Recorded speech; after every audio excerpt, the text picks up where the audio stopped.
We're taking a trip to the animal kingdom today, Mike. That always makes me think of lions. We're talking about lions, Smaller. rabbits, Smaller. earthworms.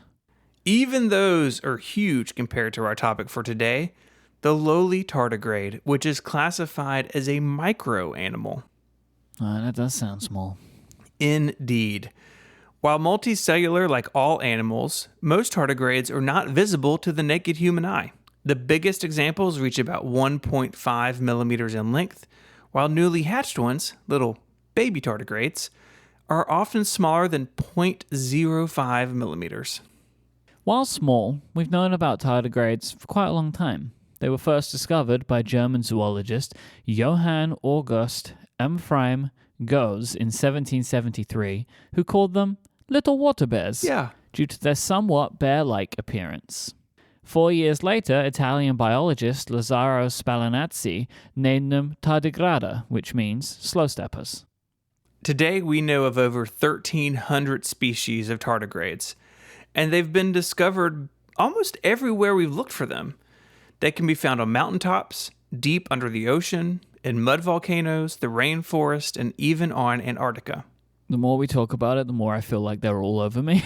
I'm getting so itchy right now. Tardigrades are often found on lichens and mosses. For example, by soaking a piece of moss in water, you'll find your tardigrades. In fact, in some freshwater sediments, they may occur really frequently. Get this, up to 25,000 individual animals per liter of water.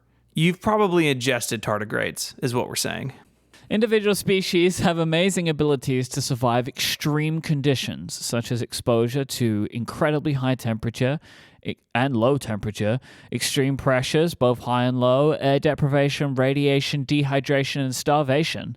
In fact, tardigrades have survived all 5 mass extinction events that have occurred during Earth's history. In 2008, tardigrades were proven to be able to survive outer space, thanks to an experiment by the European Space Agency.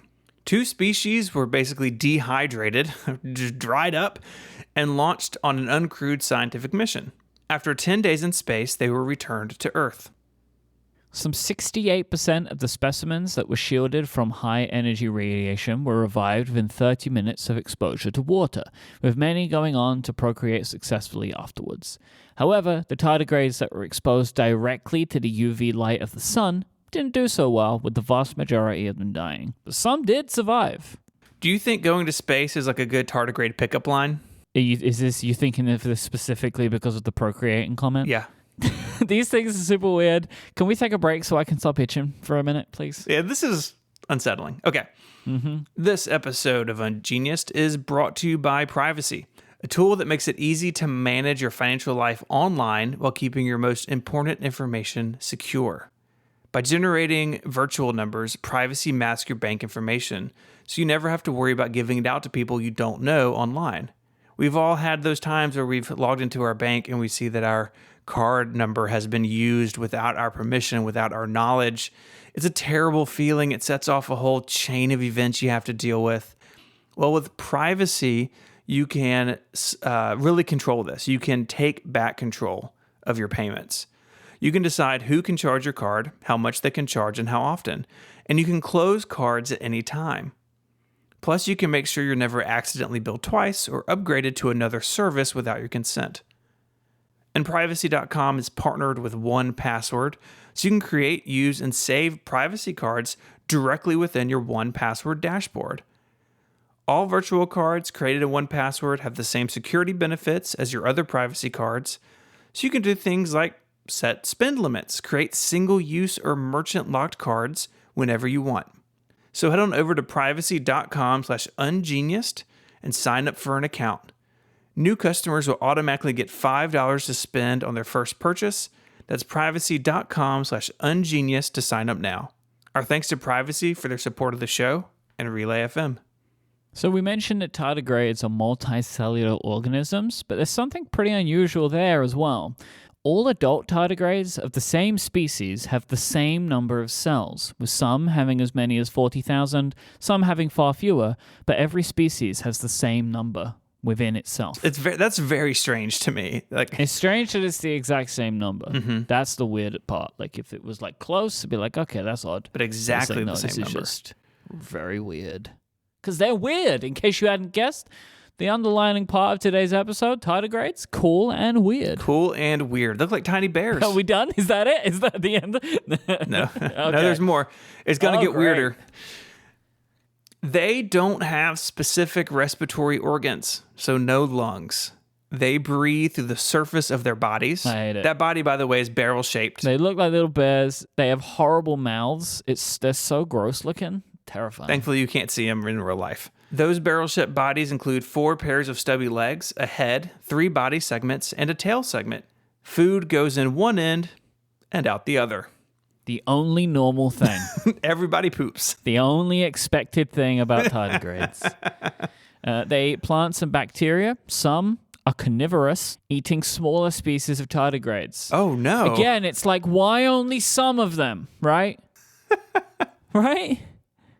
So if you're a small tardigrade, watch your back, because a bigger one may come along and eat you.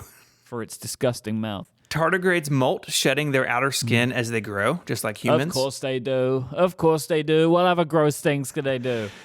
Fertilization of eggs is usually external, taking place as the female molts, at least in most species. Again, they're not all the same. Yeah, there we go. The lifespan of tardigrades ranges from 3 to 4 months for some species, up to 2 years for others. And infinite.